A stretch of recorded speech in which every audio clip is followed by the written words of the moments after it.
नमस्कार साथियों, स्वागत है आपका हमारे चैनल प्राइड ट्रेन पर। साथियों, आज हम आपके लिए जूनियर अकाउंटेंट भर्ती परीक्षा 2023 से संबंधित जो पेपर सेकंड है हमारा बुक कीपिंग और अकाउंटेंसी, उसमें तलपट और अंतिम खातों से संबंधित कुछ प्रश्न लेके आए हैं। बढ़िया बढ़िया प्रश्न आप लोगों के लिए हैं जो एग्ज़ाम में आने की पूरी संभावनाएँ हैं। अच्छे क्वेश्चन है तो आप चलिए देखते हैं। पहला क्वेश्चन नंबर 1 है हमारा, gross profit is equal to, सकल लाभ किसके बराबर होता है? Opening stock plus purchase minus closing stock. B option है नेट प्रॉफिट माइनस एक्सपेंसेस, नहीं है ये तो कट गया। सेल्स माइनस क्लोजिंग स्टॉक, सेल्स में से क्लोजिंग स्टॉक घटा दिया, प्लस परचेज। डी ऑप्शन है sales minus cost of good sold. Clear है? हमें जीपी चाहिए तो जीपी का फॉर्मूला होता है हमारा sales minus cost of good sold.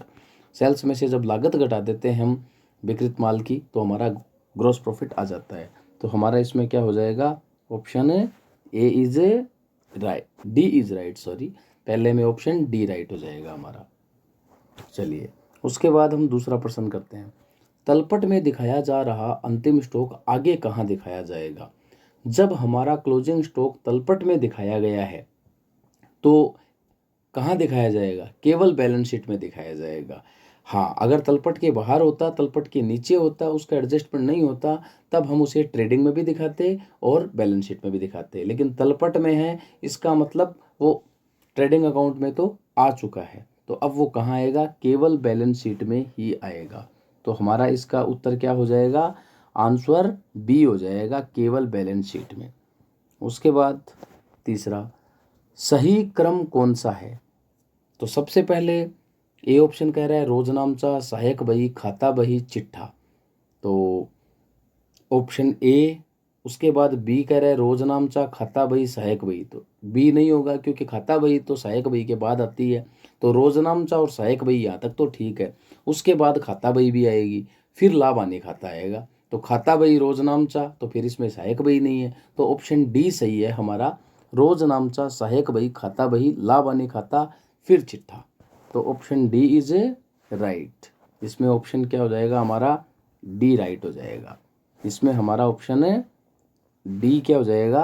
Right हो जाएगा। चलिए उसके बाद हम नेक्स्ट प्रश्न पे आते हैं।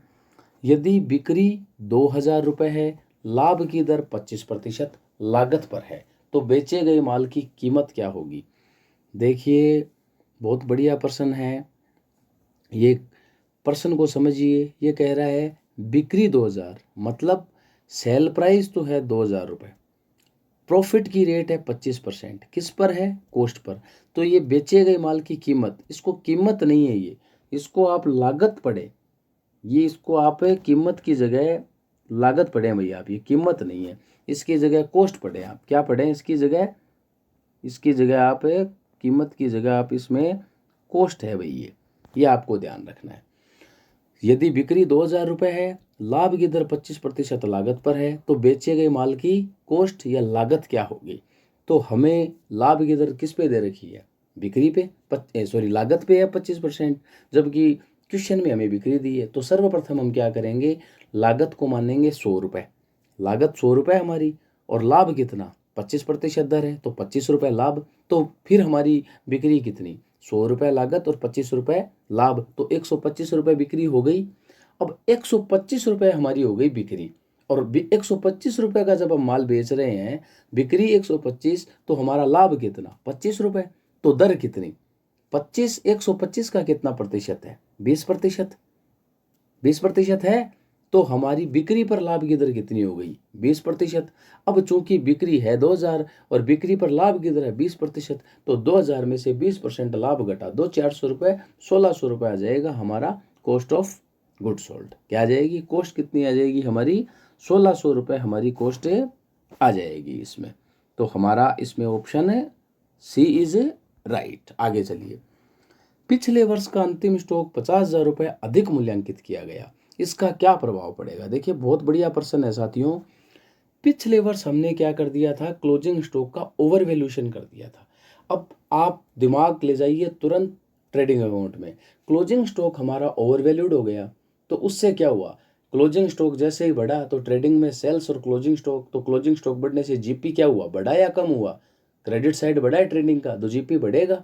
तो पिछले साल का तो जीपी बढ़ गया, चूंकि पिछले साल का क्लोजिंग स्टॉक इस साल का मेरा क्या है, ओपनिंग स्टॉक, तो इस साल का ओपनिंग स्टॉक बढ़ गया 50,000 से।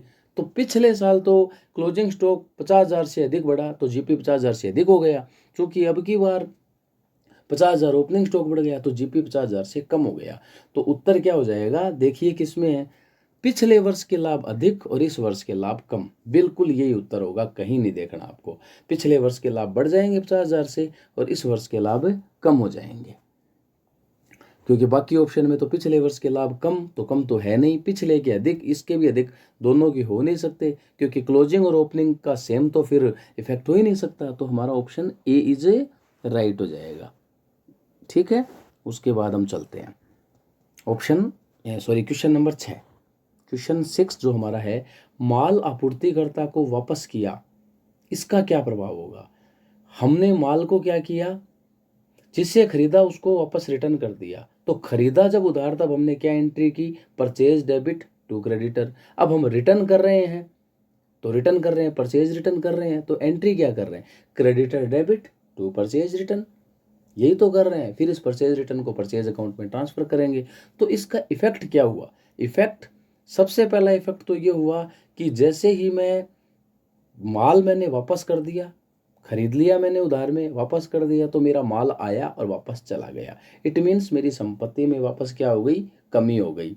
लेकिन संपत्ति में कमी के साथ साथ क्या हुआ, दायित्व में भी कमी हुई है, मेरी लायबिलिटी जो है, क्यों, क्रेडिटर पहले मेरे थे, जितने का माल लौटा दिया उतने के क्रेडिटर कम, क्रेडिटर को मैंने वापस डेबिट किया, तो संपत्ति में भी कमी और दायित्व में भी कमी।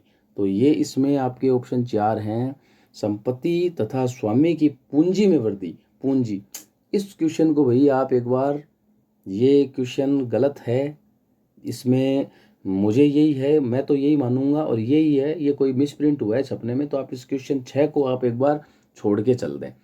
इसका आंसर अगर है तो इसका आंसर, सही आंसर तो इसका यही होगा, संपत्ति में भी कमी और दायित्व में भी कमी। तो इस क्वेश्चन को आप एक बार छोड़ सकते हैं। ठीक है, चलिए उसके बाद तो छठे को आपको स्किप करना है एक बार। इनमें जो ऑप्शन दिए हैं इनमें कोई भी उत्तर नहीं है भाई, ये आप को जो है क्लियर है, संपत्ति में कमी, पूंजी से कोई लेना देना ही नहीं है, दायित्व में कमी होगी। तो इस क्वेश्चन में थोड़ा डाउट है तो इसको छोड़ देना भैया। क्वेश्चन नंबर 7, चलिए क्वेश्चन नंबर 7 क्या कह रहा है, क्वेश्चन नंबर 7 कह रहा है, स्थायी संपत्तियों को बेचने पर लाभ हस्तांतरण किया जाएगा। फिक्स्ड एसेट्स है, प्रॉफिट एंड लॉस अकाउंट में तो आएगा नहीं, क्योंकि कैपिटल प्रॉफिट है। जब हमारी फिक्स्ड एसेट्स को बेचेंगे तो प्रॉफिट कौन सा, कैपिटल प्रॉफिट, कहाँ ट्रांसफर करोगे, कैपिटल रिजर्व में, तो ये पूंजी संचय में ट्रांसफर हो जाएगा। B answer is right, B पूंजी संचय, कैपिटल रिजर्व। एकाकी व्यापारी की दशा में आयकर किस प्रकार व्यवहार किया जाता है, भाई सोल प्रोप्राइटरशिप है, एकाकी व्यापार है, तो आयकर क्या है, निजी व्यय है, ड्राइंग मानते हैं, तो पर्सनल एक्सपेंसेस हो जाएगा। Option B is A right. और बिजनेस का तो है नहीं, डेटर एक्सपेंसेस है नहीं, नन ऑफ दिस कोई मतलब नहीं है। अशोध्य ऋण का प्रावधान बनाते समय कौन से खाते को क्रेडिट किया जाता है, तो हम क्या बना रहे हैं, प्रोविजन फॉर बैड डेट्स। हम अशोध्य ऋण प्रोविजन फॉर बैड डेट्स बना रहे हैं, तो डेबिट कौन सा खाता करेंगे, कि कोई भी प्रोविजन किस से बनाएंगे, B&L से, तो profit and loss account debit to provision for bad debts. Credit पूछ रहा है तो प्रोविजन फॉर बैड डेट्स हो जाएगा, डेबिट पूछता तो P&L हो जाता। तो हमारा क्रेडिट कौन सा खाता हो जाएगा, अशोध्य ऋण के लिए प्रावधान, provision for bad dates. Option D is A right. Question number 10, देनदार पर बट्टे का आयोजन कब किया जाता है, हमें डेटर्स पर बट्टे का क्या करना है, डिस्काउंट का प्रोविजन करना है डेटर पे। अशोध्य ऋण के लिए आयोजन को घटाने के पूर्व, अशोध्य ऋण के लिए आयोजन को घटाने के बाद, तो जाहिर सी बात है जब हम डेटर को बट्टा दे रहे हैं कि भाई जल्दी भुगतान हमें प्राप्त हो जाए, तो बैड डेट्स जो हमारा है उसके लिए जो प्रोविजन है वो तो लेस करना पड़ेगा, जोड़ने का तो कोई मतलब ही नहीं है, क्योंकि उस बैड डेट्स के प्रोविजन को हम लेस करेंगे तभी तो हमारे गुड डेटर्स आएंगे, और गुड डेटर जो हमारे हैं उसी पे हम डिस्काउंट का प्रोविजन करेंगे, क्योंकि हम मान के चलेंगे कि जो अच्छे देनदार है वो हमें समय पर पैसा दे देंगे। तो अशोध्य ऋण के लिए आयोजन को घटाने के बाद, ऑप्शन बी इज राइट हो जाएगा इसमें। उसके बाद प्रावधान क्या है, दो चीज़ होती है, एक तो होता है लाभों का नियोजन जिसे बोलते हैं एप्रोप्रिएशन ऑफ प्रॉफिट, एक होता है लाभों पर प्रभार। तो ये चार्ज होता है लाभों पर, चार्ज ऑन प्रॉफिट। तो प्रोविजन भविष्य की हानियों को ध्यान में रखते हुए करते हैं। तो इनको हम रूढ़िवादिता की जो अवधारणा है, कंजर्वेटिज्म अप्रोच, उसके तहत क्या मानेंगे, यहाँ प्रावधान लाभों पर प्रभार होंगे। तो ऑप्शन बी इज राइट। उसके बाद वित्तीय वर्ष के पूर्वदत्त व्यय संबंध रखते हैं। कोई भी वित्तीय वर्ष है उसमें प्रीपेड एक्सपेंसेस जो हमने किए हैं तो किससे संबंध रखेंगे, पिछले वित्तीय वर्ष से। इस साल आपने प्रीपेड किए हैं तो कौन से वर्ष के लिए करें, अगले साल के लिए करें तो अगले वित्तीय वर्ष से संबंध रखते हैं वो। तो ऑप्शन बी राइट हो जाएगा इसमें। तलपट के सस्पेंस अकाउंट का डेबिट शेष 2,000 रुपये है, कहाँ दिखाया जाएगा भाई। आपका तलपट बना लिया आपने, तलपट में जो है खातों का शेष है मिल नहीं रहा, सस्पेंस अकाउंट खुला हुआ है, तो सस्पेंस अकाउंट का डेबिट शेष है 2,000, तो संपत्ति में आएगा, ये तो क्रेडिट होता तो दायित्व में आता। तो ऑप्शन ए इज राइट। उसके बाद क्वेश्चन नंबर 14, स्थायी संपत्तियां क्या होती है। स्थायी संपत्तियां क्या होती है, नाम मात्र की संपत्तियां, व्यवसाय के दीर्घकालीन उपयोग के लिए, पुनः विक्रय के लिए तो नहीं रखी जाती भाई। रोकड़ में परिवर्तन भी तुरंत उसको नहीं करते हम, तो फिक्स्ड एसेट्स को तो क्या करते हैं, व्यवसाय को दीर्घकालीन उपयोग के लिए या व्यवसाय के संचालन के लिए रखते हैं। तो ऑप्शन बी होगा इसमें। तो ऑप्शन बी इज राइट, व्यवसाय के दीर्घकालीन उपयोग के लिए। क्वेश्चन नंबर 15, बढ़िया क्वेश्चन है, ऐसे क्वेश्चन एग्जाम में आते हैं प्रैक्टिकल। यदि औसत स्टॉक, एवरेज स्टॉक 12,000 रुपये, क्लोजिंग स्टॉक बोल रहा है अंतिम स्टॉक प्राथमिक स्टॉक से 3,000 रुपये ज़्यादा है, मतलब एवरेज स्टॉक 12,000 रुपये, closing stock is greater than 3,000 या closing stock is excess 3,000 from opening stock, तो अंतिम स्टॉक कितना होगा, हमें क्लोजिंग स्टॉक कैलकुलेट करना है। हालांकि ऑप्शन 4 दिए हैं, हम सीधा सा फॉर्मूला है, एवरेज स्टॉक का फॉर्मूला क्या होता है, ओपनिंग प्लस क्लोजिंग बटा 2, यही होता है। एवरेज हमें दे रखा है 12,000, तो 12,000 बराबर में रख देंगे, लेकिन ओपनिंग प्लस क्लोजिंग बटा 2, तो बटा 2 तो नीचे कर देंगे अपॉन 2। ओपनिंग कितना, हमें तो ओपनिंग और क्लोजिंग पता ही नहीं है, बस इतना पता है कि क्लोजिंग जो है वो ओपनिंग से 3,000 ज़्यादा है, कोई बात नहीं है, ज्यूम कर लेते हैं, हम एक्स मान लेते हैं। तो माना ओपनिंग स्टॉक एक्स, तो क्लोजिंग स्टॉक कितना, एक्स प्लस 3,000। तो फॉर्मूला क्या बना, एक्स प्लस 3,000 बटा 2 बराबर 12,000। फॉर्मूला क्लियर, एक्स प्लस 3,000 मतलब ओपनिंग प्लस क्लोजिंग स्टॉक बटा 2 बराबर एवरेज स्टॉक 12,000। अब क्या करेंगे हम, 12,000 को गुणा करेंगे एक्स प्लस 3,000 से, तो एक्स प्लस एक्स 2x हो गए, और 3,000 है तो हमारा बटा 2, तो 12 गुणा 2, हम 12,000 को गुणा करेंगे, वज्र गुणा होगा सॉरी यहाँ, तो x प्लस 3,000, इसको तो हम 12,000 बटा 1 करके 1 से गुणा करेंगे, तो ये तो यही रह जाएगा, और 12 दूनी 24,000। तो आगे फॉर्मूला क्या बने, आगे इसका कंक्लूजन क्या निकलेगा, 2x प्लस 3,000 बराबर 24,000, फिर 2x बराबर उधर 24,000, इधर 3,000 प्लस का, उस उधर रह जाएंगे माइनस का, तो 24,000 माइनस 3,000, 2x बराबर 21,000, x बराबर 21,000 अपॉन 2, 10,500। अब x बराबर 10,500, तो हमारा ये तो x तो ओपनिंग स्टॉक है, क्लोजिंग स्टॉक इससे 3,000 ज़्यादा है, तो हमारा क्लोजिंग स्टॉक बराबर 10,500 plus 3,000 13,500। Option D is right, 13,500। Question number 16, निम्न में से कौन मार्शलिंग तकनीक पर आधारित है। देखिए मार्शलिंग टेक्निक केवल बैलेंस शीट में लागू होती है। बैलेंस शीट में क्या करते हैं हम, चिट्ठे को किसी ना किसी एक क्रम में बनाते हैं, मार्शलिंग करते हैं कि हाँ भाई पहले ये संपत्तियां, फिर ये संपत्तियां, पहले ये दायित्व, फिर ये टेक्निक केवल चिट्ठे में काम आती है। तो option C is right. Average capital का फॉर्मूला, तो एवरेज कैपिटल में जब हमारे पास अगर ओपनिंग कैपिटल दी है तो हम opening capital plus opening stock plus closing stock का आधा, क्लोजिंग स्टॉक बटा 2 कर सकते हैं। क्लोज यहाँ है, अगर क्लोजिंग को मान के चलें तो क्लोजिंग स्टॉक माइनस चालू वित्तीय वर्ष का लाभ घटा देंगे, ओपनिंग स्टॉक प्लस, ये देखिए इस क्वेश्चन को भी आप छोड़ दीजिए, कहीं ना कहीं इस क्वेश्चन में थोड़ा सा मुझे डाउट है, तो प्लीज़ मैं रिक्वेस्ट करूंगा आप लोगों से इस क्वेश्चन को एक बार आप स्किप कर दीजिए, इसको इस अपनी जो टेस्ट सीरीज से हटा देते हैं। 17 नंबर क्वेश्चन को भी डाउट वाला है, हालांकि ऑप्शन इसमें जिस हिसाब से है डी है, लेकिन कुछ फिगर मिसिंग है इसमें, तो इसको छोड़ देते हैं अपन। 17 को भी नहीं करना अपने को। क्वेश्चन नंबर 18, व्यापार खाता किस प्रकृति का है? तो व्यापार खाता तो खुलता है और बंद हो जाता है। ट्रेडिंग P&L तो नॉमिनली होंगे। क्यों? क्योंकि बैलेंस तो इसका निकलता नहीं है। ट्रेडिंग अकाउंट किस में ट्रांसफर होता है? प्रॉफिट एंड लॉस में। तो नॉमिनल अकाउंट हो जाएगा, option C is right. Question number 19 manufacturer account से हम क्या ज्ञात करते हैं? उत्पादन खाता जब हम बनाते हैं तो उससे क्या करते हैं ज्ञात?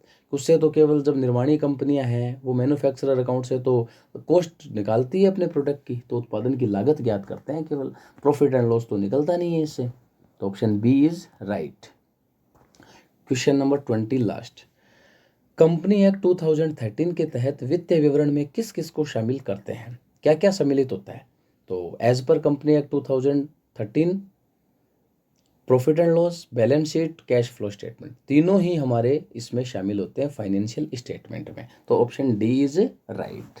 तो ये हमारा आज का था साथियों वीडियो। इसमें हमने जो आपका ट्रायल बैलेंस और जो फाइनल अकाउंट है हमारे, उस पर हमने क्विज जो है हमारी पर्सन है टेस्ट सीरीज, उस पर चर्चा की है।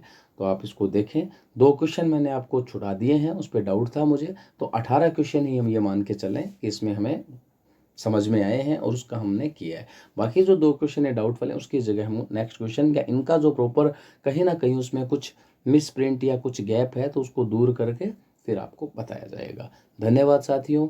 आपको वीडियो कैसा लगा कमेंट बॉक्स में ज़रूर बताएं।